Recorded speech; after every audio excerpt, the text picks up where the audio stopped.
warahmatullahi wabarakatuh. Selamat siang Pak Munanto. Perkenalkan, saya Nur Hamidah. Saya dari CGP Angkatan 9. Di sini saya akan berbincang-bincang dengan Pak Munanto terkait dengan pengambilan keputusan keputusan yang ada di sekolah Bapak. Nah, terkait dengan pengambilan keputusan, pasti selama Bapak menjabat sebagai kepala sekolah, pasti banyak sekali menemui beberapa kasus-kasus yang juga ada di sekolah. Sebelum saya berbincang dengan Bapak, sudah berapa lama nih Bapak ditugaskan di SD Negeri Pakunjan ini, Pak? Sudah 2 tahun, lebihnya 4 bulan. Selama ini Pak, bagaimana Pak Munanto dapat mengidentifikasi kasus-kasus yang merupakan dilema etika ataupun bujukan moral, Pak? Terima kasih atas waktu yang diberikan. Assalamualaikum warahmatullahi wabarakatuh. Beberapa hal terkait dengan tugas yang diberikan oleh CGP terkait dengan beberapa tugas yang saya jalani, di antaranya satu tentang dilema etika. Kan suatu problem ya, pengambilan suatu keputusan kepala sekolah itu tidak serta-merta mempercayai begitu saja. Akan tetapi namanya suatu permasalahan kita harus cermat, teliti, diberikan beberapa data. Artinya data-data itu harus masuk ke kita, sehingga nanti akan ada prosedur-prosedur yang harus kita lalui dalam mengambil suatu keputusan. Kalau selama ini Pak, bagaimana Pak Munanto menjalankan pengambilan keputusan di sekolah Bapak, terutama untuk kasus-kasus di mana ada dua kepentingan yang sama-sama benar atau sama-sama mengandung nilai-nilai kebajikan, Pak?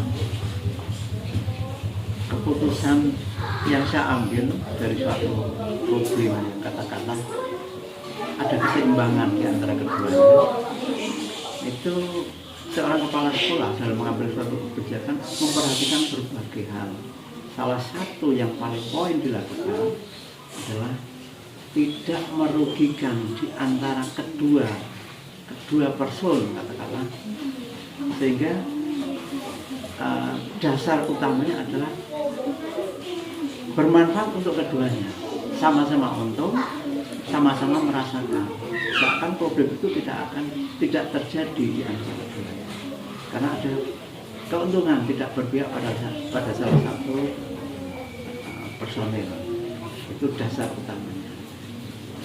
Untuk kelanjutannya, ya tentu saja tergantung pada suatu problem yang dihadapi. Kira-kira begitu garis besar. Berarti keduanya harus diuntungkan. Iya. Apakah dalam melakukan langkah-langkah atau prosedur ini, dalam melakukan pengambilan keputusan, apakah ada sebuah langkah-langkah atau prosedur yang selama ini Bapak lakukan, Pak? Jelasnya memang dalam pengambilan satu keputusan pasti ada prosedur yang harus dilalui. Karena apa? Kalau hal-hal itu, fase-fase itu tidak dilakukan, nanti akan rancu, akan terjadi ketimpangan. Maka dari itu langkah-langkah yang pertama, kita harus mengumpulkan data, mencari sumber-sumber yang ada di sekolah yang melibatkan berbagai personel guru ataupun tenaga pendidikan yang lain. Nah, kalau itu dilakukan, sumber satu belum tentu akan bisa dijadikan sebagai dasar. Kemudian dari keduanya itu seorang kepala sekolah pandai-pandai mengumpulkan informasi. Dari informasi yang ada difilter, disaring untuk pengambilan keputusan secara terintegrasinya, kita kumpulkan semua personel di dalam suatu rapat musyawarah.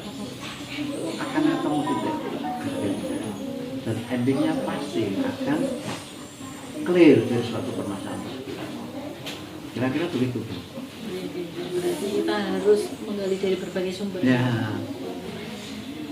Nah, Nah, untuk hal-hal yang selama ini Pak Munanto anggap efektif dalam pengambilan keputusan pada kasus-kasus dilema etika, Pak.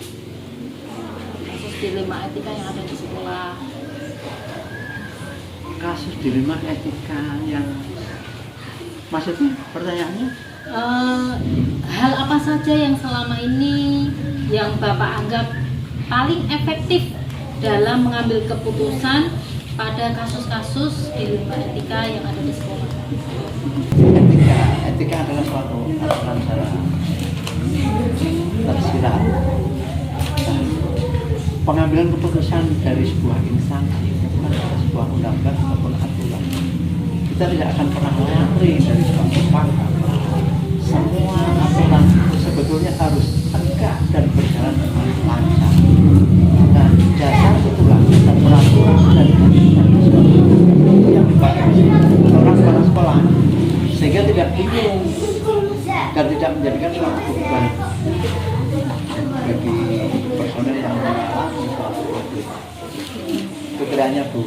Jadi dasar utamanya adalah aturan dan undang-undang.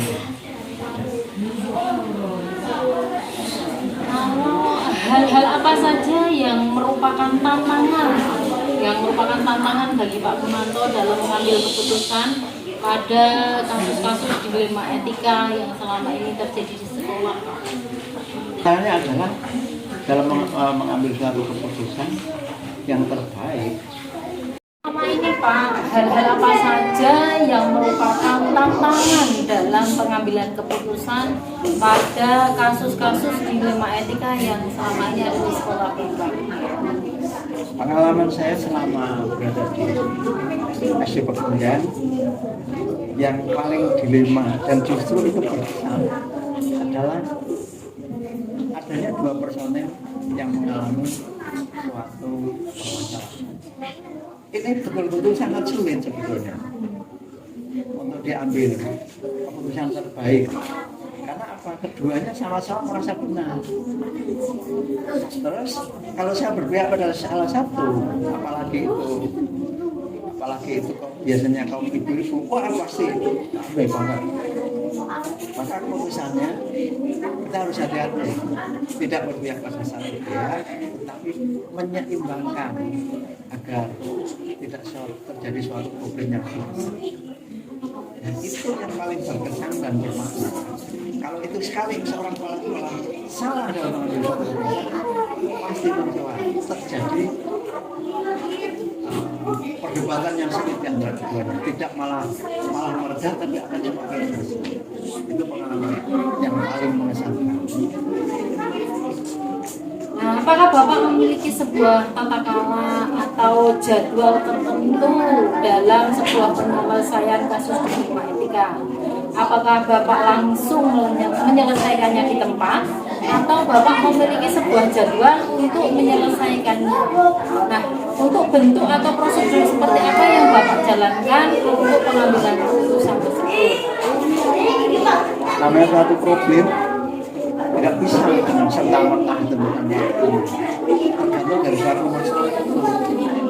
Karena apa? Seorang kepala sekolah dalam mengambil suatu keputusan pasti akan mencari berbagai sumber dulu, betul-betul valid, betul-betul datanya akurat. Setelah terkumpul, betul-betul dinyatakan diberitahu itu yang nanti akan bisa mengeluarkan keputusan. Sehingga jadwalnya tidak bisa ditentukan. Kalau permasalahan kecil, oke. Kalau permasalahannya panjang, menyangkut beberapa hal, tidak bisa. Pasti tidak bisa. Jadi artinya waktu tidak bisa ditentukan dengan serta-merta. Waktunya tergantung ya Pak? Tergantung dari suatu problemnya. Selama ini Pak Munanto, adakah seseorang atau faktor-faktor yang selama ini mempermudah atau membantu Pak Munanto dalam pengambilan keputusan dalam setiap kasus-kasus dilema etika yang terjadi di sekolah? Seorang kepala sekolah mempunyai pembantu yang banyak dalam menyelesaikan suatu persoalan. Di situ banyak guru, di situ banyak tenaga pendidik, di situ ada murid yang bisa mintakan informasi. Dari berbagai informasi yang ada, seperti yang tadi saya sampaikan, seorang kepala sekolah mendapatkan berbagai masukan. Nah, dari pengambilan suatu keputusan, dari dasar-dasar yang ada tentang masukan, seorang kepala sekolah pasti akan berprinsip pada sebuah aturan. Kalau itu yang diambil, tidak akan lari dari suatu. Sebenarnya itu, nanti kalau jenengan jadi kepala sekolah, yang terbaik dipakai, yang kurang baik ditinggal dari terbaik. Sebenarnya seperti itu. Pertanyaan yang terakhir, dari semua hal yang sudah disampaikan oleh Pak Munanto, pembelajaran apa yang dapat Bapak petik dari pengalaman Bapak dalam mengambil keputusan di 5 etika ini? Yang pertama, seorang kepala sekolah itu harus berjiwa sabar, cermat, harus tidak mudah marah. Yang kedua, memahami akan sebuah aturan. Namanya dalam suatu perkumpulan antar manusia pasti akan ada aturan. Itu sangat menarik dari seorang pimpinan utama kepala sekolah. Yang berikutnya, seorang kepala sekolah harus melaksanakan suatu kegiatan yang sifatnya adil. Artinya tidak merugikan jalan pimpinan, semua sama-sama untung. Banyak hal yang perlu dipertimbangkan. Sumbernya yang ada di sekolah bisa dimanfaatkan. Dari berbagai hal perjalanan itu sifatnya unik sehingga orang merasa dengan santai, dengan enjoy, dengan bahagia melaksanakan tugas dengan kesemuanya. Sebenarnya itu hal yang menjadikan berkesan bagi saya sebagai kepala sekolah, dan yang sudah berjalan tidak terjadi suatu problem yang berdepan. Dasarnya pokoknya ada sebuah aturan, sumbernya ada. Terima kasih Bapak atas bincang-bincang, atas waktunya. Semoga dengan wawancara pada siang ini membawa kebermanfaatan yang banyak sekali, terutama untuk saya sebagai CGP Angkatan 9. Terima kasih Bapak. Assalamualaikum warahmatullahi wabarakatuh. Terima kasih. Assalamualaikum Pak Roni, selamat siang. Pak Roni, perkenalkan saya Nur Hamidah, saya CGP Angkatan 9. Saya izin akan berbincang-bincang dengan Pak Roni terkait dengan pengambilan keputusan yang selama ini sudah Pak Roni lakukan di SD Dawung Sari. Selama ini Pak Roni pasti sudah menemui banyak sekali kasus-kasus yang ada di sekolah Pak Roni. Sebelum saya berbincang-bincang lebih lanjut, Pak Roni bertugas di SD Dawung Sari ini sudah berapa lama Pak Roni? Terima kasih Bu Hamidah. Yang pertama, terima kasih atas kehadiran saya bertugas di SD Dawung Sari ini sejak November 2017 berarti kalau hitung tahunnya kurang lebihnya ya 5-6 tahunan. Nah, Pak Roni, selama ini pasti Pak Roni sudah banyak sekali mengidentifikasi kasus-kasus yang ada di SD Dawung Sari ini ya Pak ya. Baik itu kasus itu merupakan dilema etika atau bujukan moral ya Pak Roni. Bagaimana Pak Roni ini mengidentifikasi kasus-kasus yang terjadi di SD Dawung Sari ini yang merupakan kasus dilema etika atau bujukan moral Pak Roni? Terkait dengan identifikasi kasus ini, memang selama ini kami mengidentifikasi beberapa kasus itu tidak semudah yang saya bayangkan, karena di situ kadang-kadang ada kasus itu dua hal yang sama-sama benarnya. Ya, itu saya menggunakan, saya kelompokkan ke apa namanya, pendekatan dilema etika.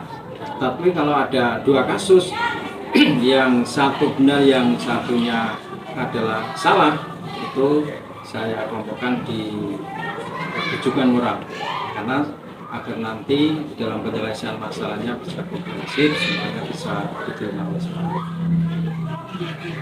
Jadi selama ini ya Pak Roni sudah banyak sekali kasus ya Pak Roni yang sudah dikelompokkan, baik itu masuk dalam dilema etika maupun rujukan moral ya Pak Roni. Nah Pak Roni, bagaimana Pak Roni ini menjalankan pengambilan keputusan di sekolah Pak Roni, terutama untuk kasus-kasus di mana ada dua kepentingan yang sama-sama benar atau sama-sama mengandung nilai kebajikan Pak Roni? Untuk penyelesaian kasus semacam itu, terutama kasus-kasus yang ada nilai kebaikan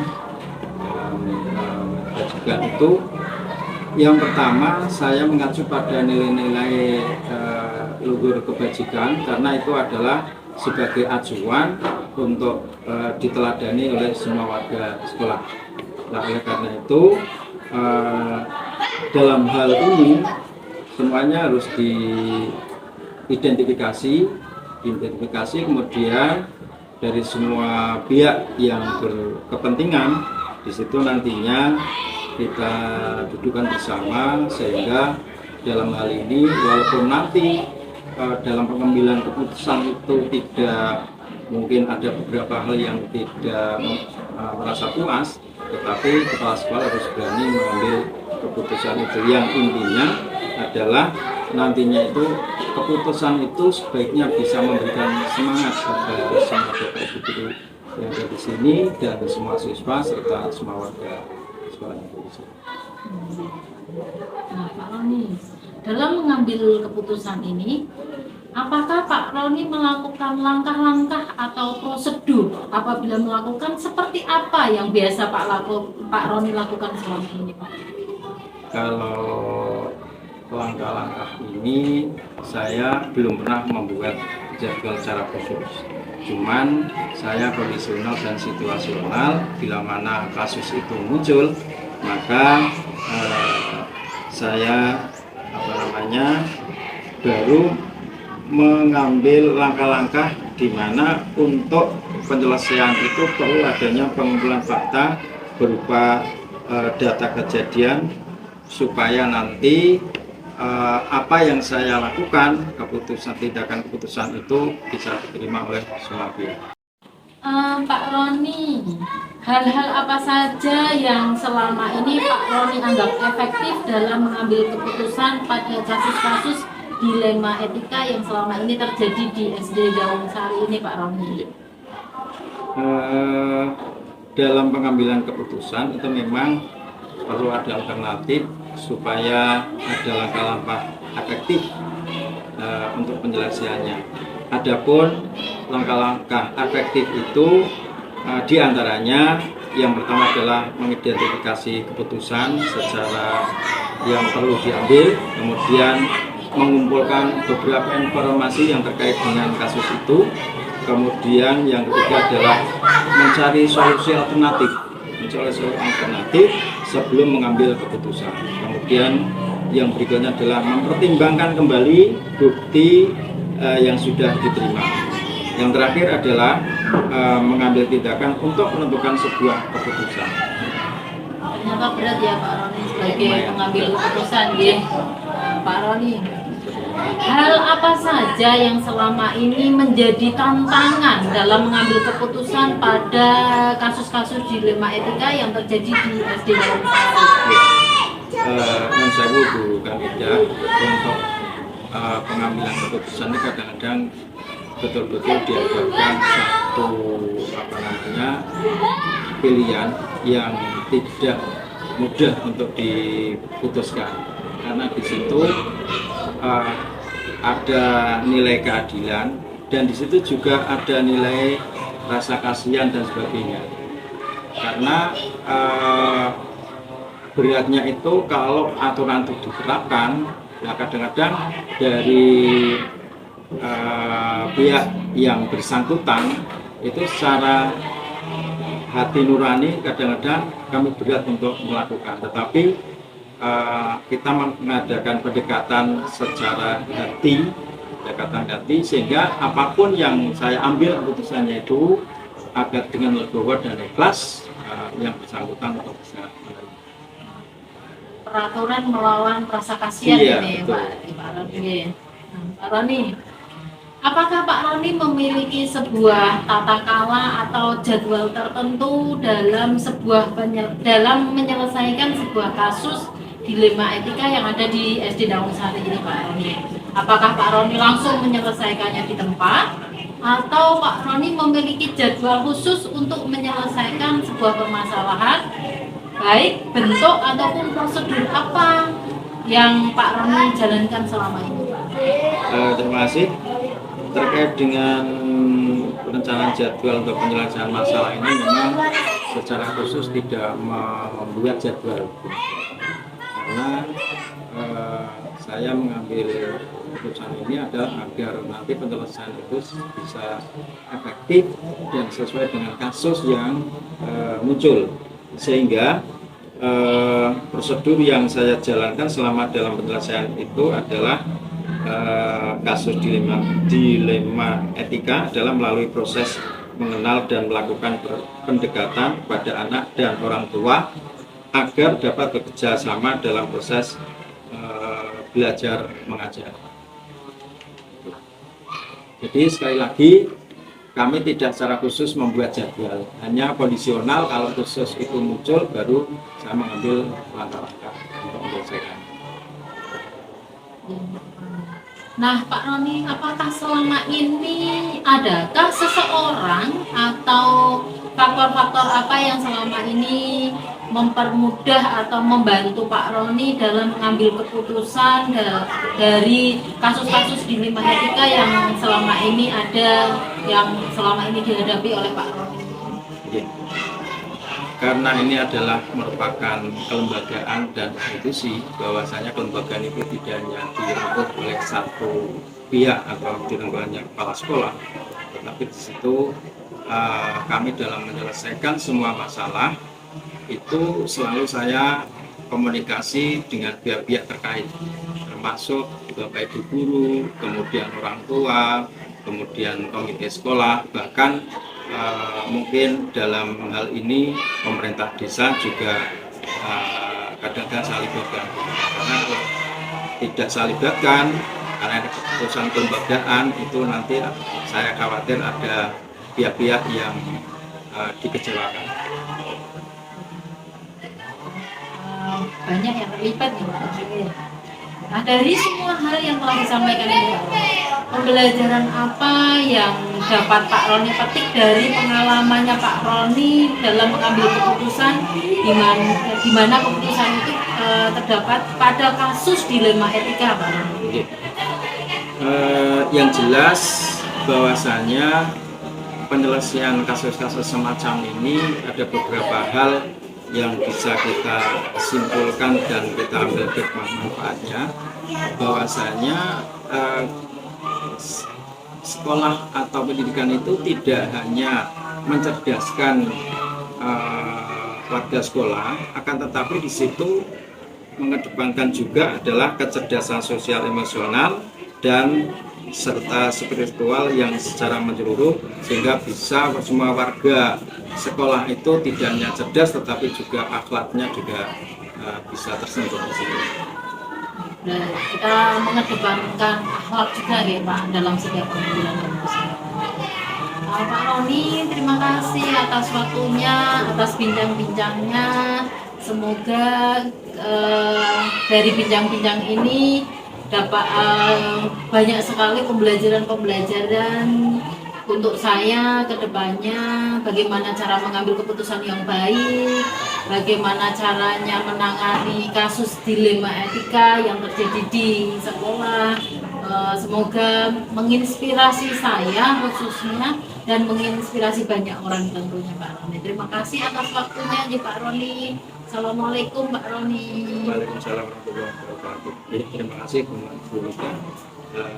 Semoga usaha panjenengan untuk ke depan bisa lebih baik daripada saya untuk mengganti estafet selanjutnya. Terima kasih Pak Roni.